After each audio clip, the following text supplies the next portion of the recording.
One of the most important but least understood concepts in Valorant that correlates with personal improvement is agent movement.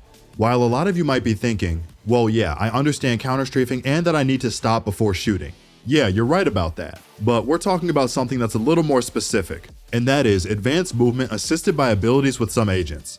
This can be a difficult concept to learn for some specific agents, but today we'll go a little more in depth to break it down for you. What is going on, ProGuides family? It is your host Sergeant Frost, and today we have an advanced movement guide for you all. This will be a very informative and interesting video, so let's not waste any time and get right into it. For this video, we will be explaining basic to advanced movement with abilities for 3 specific agents that all happen to be duelists: Raze, Jet, and Neon. Currently in Valorant, duelists are the only agents that have advanced movement tricks that can be performed or assisted with abilities. Duelists have these feats because they rely on speed and agility in order to get their job done of entering bomb sites for the team safely. Knowing how to use these movement tricks to your advantage is what separates beginning mains of these agents from high-level ranked and pro players of these agents.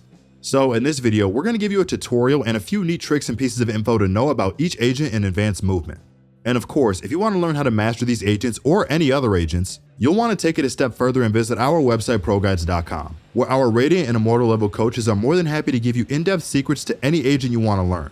Coaching can help anyone, so make sure to click the link in the description if you're interested. Let's hop into the first agent with Raze. So, Raze when she first released had blast packs, and a lot of people thought this ability didn't do much outside of break stage walls down quickly. Boy was the community back then so naive and mistaken.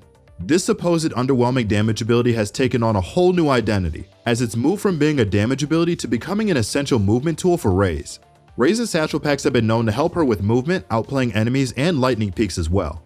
Right now, Raze is currently rising up in the meta because more and more players are starting to realize how broken her entry pathing is once you get used to her blast packing around the map. Raze might be the fastest entry outside of Neon right now. Once you learn how to fling these satchels around, you'll be able to properly propel yourself like a rocket throughout the map. So let's give you guys a quick tutorial on how to do this. There are 2 forms of blast packing you can do for straight up movement. You can do walking blast packs, which is when you walk over your blast pack and detonate it at the edge of the radius to boost you forward. And then you have the more advanced jump into your blast pack to give yourself maximum height, speed, and distance. If you watch flights or pro races on YouTube, you will notice that this is the most common and effective way to blast pack for Raze. So for walk blast packing, this is simple. Place your satchel down in front of you and begin walking. Wait until you reach the approximate edge of your blast pack and then detonate to push yourself forward. This is for when you want a quick little boost of speed forward and you don't want to mess with throwing it behind you while running, which is a more advanced trick for Raze mains. This is a nice simple introduction to blast packing that can be pulled off consistently for novice Raze players who are getting started. Now let's look at jumping into the blast pack, or as I like to call it, how to take off like flights. For this type of blast packing, you need to get up on an elevated surface around the map, as seen in this clip for example. And then you're going to place your satchel a little bit in front of you on the ground. It is crucial that you put it a bit in front of you and not directly under you so that you don't accidentally get boosted upwards and not forwards. Once your satchel is down in front of you, make sure to not fall directly down by walking forward. Instead, jump off whatever ledge you're standing on and press forward on your movement keys. This will push your jump forward into the blast pack. Now here's the tricky part that takes timing and a lot of practice. You have to guide yourself while jumping down towards the imaginary front part of the circle that is known as the blast pack's detonation radius. This is where skill comes in because there is no visual for the blast pack radius. You just have to keep trying and failing over and over while doing this trick until you mentally get a rough idea of where the front of the circle is. But once you get the general idea of where it is, jump at the front of the circle and then quickly detonate the pack and fly forwards. And congratulations, you have now performed a flights jumping blast pack movement. Like we said, you won't get this movement down overnight. If you are a dedicated Raze main, set time aside outside of your aim training to go into the range and practice this jump specifically in order to master it. Blast packing is about feel and muscle memory in order to use it consistently in game, and you will only achieve this level of mastery through time, effort, and good practice. The only add-on to this jump trick is to perform it with your ultimate to give yourself speed and the element of surprise when entering with your ultimate out. The only difference for this is to make sure you press your ultimate before you jump off the ledge and perform the jumping blast pack. To round out Raze's movement section, let's quickly go over a couple of cool gameplay tricks you can perform using her satchel movement that could save your life in a game. The first trick involves using her satchel jumps again but for a different purpose. Sometimes you might get ahead of yourself and try to satchel jump into a bomb site but then realize it's too dangerous to go in. The cool part about her movement is that if you're fast enough, you can actually change direction really quickly if you haven't used the second satchel yet. To perform this, do the standard satchel jump thrust forward. The only caveat is that when you use the second one, instead of throwing it behind you again, throw the satchel either in front of you or to one of your sides. This will quickly redirect your momentum into a different direction and redirect your flight path course. This is much easier than trying to use your movement keys to slowly steer yourself in a different direction while in midair. Be quick on the keys and learn how to fling this satchel around and make your movements even quicker and smoother. And finally, the last tip we have to talk about is learning how to satchel peek with Raze. Satchel peeking with Raze is simple. If you want to lightning peek a corner really fast, all you need to do is find a vertical wall closest to the angle you want to peek. Throw a satchel at head level on the wall next to you and then detonate to propel yourself around the corner at high speeds. This is a satchel peek because you will swing a corner faster than you would if you tried to wide swing on foot. These are only the beginning tips to learn Raze's movement. Even if you watch these tutorials, these tips only work if you practice these movements as you warm up before you begin to play every day. Raze is a high skill ceiling agent. Don't be discouraged if it takes you some time before you start to perfect all of her movements, tips, and tricks. Before we move on, let's get to our question of the day. Today's question is, do you think a duelist needs mobility to be viable? At first, I didn't think that this needed to be the case. But after we've seen this movement meta rise up in the game as of recently, I'm starting to think that the duelists that are rising to be the cream of the crop are the ones that have the most movement abilities and agile abilities in their kits. Moving into the future, the devs might need to start incorporating movement abilities in future duelist kits in order for them to keep up with this movement meta. Let us know what you guys think in the comment section down below. Now, let's get right back into the video. Jett is a high-flying, flashy duelist that can wreck games if piloted well. But in order to pilot this agent, you need to know all of her movement combos in order to use her to her max potential. So let's go over all the known movement combos for Jett that every Jett main should know. The first movement combo for Jett is the dash into jump. For this combo, you're going to want to run forward into sight and then you're going to jump with Jett, and then quickly use dash and then updraft. This is a common combo for Jett when she's ulting as it gives her quickness and immediate height so that she can throw her knives at enemies in sight. This is a basic entry combo for Jett that every Jett main should know. Another basic movement combo that you must learn on Jett for entering is the updraft and then dash combo. This combo has several different uses depending on the situation you're currently facing, so let's go over them. The first and main reason is to simply enter into sight quickly. If you want a clean entry path that won't be thrown off course easily, then updraft and then dash into sight. This is a clean and fast way to enter into sight that every Jett main needs to know. For example, you could updraft dash onto the generator on ascent to entry and create an angle that normally defenders shouldn't have to worry about. This could give your team a big advantage entering in. This is also really useful for when you are dealing with enemy utility because you can updraft over them to avoid dealing with them. For example, if you know a sage wall is there or there's a cipher trip, you can updraft over and then dash to circumvent the wall. This can work for most utility if performed correctly and at the right time.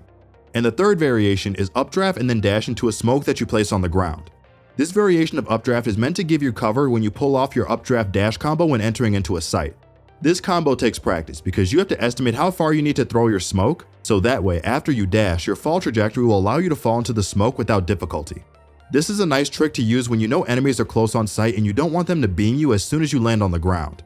Another reason you might want to do this is because you want to get a feel for where positions are so that your teammates can either clear them easily or you can plan your entry path after you dash into the smoke. These are the only most known combos that are essential to learning Jett movement. There are other more complex variations of these combos that can help you out as well. But for most situations, it's always about outplaying your enemies and figuring out how they're holding so that your smoke dash can be as good as possible. But of course, one general tip for maximizing your value out of Jett's dash is to prioritize information gain when using it. That means you want to get information while you're dashing or maybe right before you dash. So before you dash into your smoke, maybe jump out and check before dashing. Or if you're smoked off, maybe jump out of the smoke before dashing to get information of your surroundings quickly and maybe even bait a shot. This gives your team more information even though it's slightly less safe. For our last agent that we will be focusing on today, let's quickly go over Neon's movement abilities because she has a couple with her speed and dash. The first notable trick that you can do with Neon's speed run is jump peek around corners effectively and quickly. With your speed, you can jump spot corners and also strafe faster, which means that your movement is also cleaner and safer. It definitely takes getting the hang of, as you can see, because learning how to control her movements with increased speed takes time and effort to not only control but master. Go into the range and just practice running around with her ultimate or just turn on her speed and have your knife out. Practice jump peeking around corners quickly and eventually after a lot of reps you will get the muscle memory down for what your hand control and your mouse can do when you jump peek with Neon. A second notable tip for Neon is learning how to jump peek through your wall with your speed and dash. You can use this to your advantage by jump spotting corners while in dash or even using the better strafes for jump spotting your own walls while entering.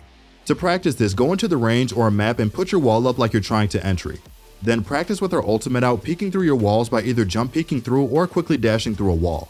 This way you can get the hang of the speed and control you'll need in order to pilot Neon in order for you to pull off this speed hack. Peeking through your wall is a great way to not only get quick info on what's nearby, but if enemies are close to you, you can also bait out their shots and have them miss, and then you can quickly come out of your wall on the other side and kill them quickly. The dash itself is useful here as well, because if you do spot someone, you can use the dash as a peek or repositioning tool since you don't have to incur the jump penalty if you slide after the fall. This tip takes a lot of practice as it really comes down to timing and knowing when to do this and not to do this trick as well. And finally, let's talk about the slide redirect technique. This slide redirect technique can be used for two main purposes, either to juke out an enemy and outplay them with your quick movement redirection, or it can be used to quickly redirect you from running into a trap or an enemy. You can pull this off quickly to slide laterally and save yourself from impending death. To pull off this pseudo slide cancel or slide redirect effect, you want to start running, and when you go to slide at the same time, press on one of your side movement keys at the same time. You can slide diagonally by pressing W and then looking in a different direction. But to slide completely laterally, you must time the press of the slide button and then your A or D key at the same time. This is the easiest way to redirect your slide. Now for the slide cancel effect, we're going to try to slide backwards. Basically, it's the same principle, but keep in mind that the window for sliding backwards is much tighter than sliding left or right.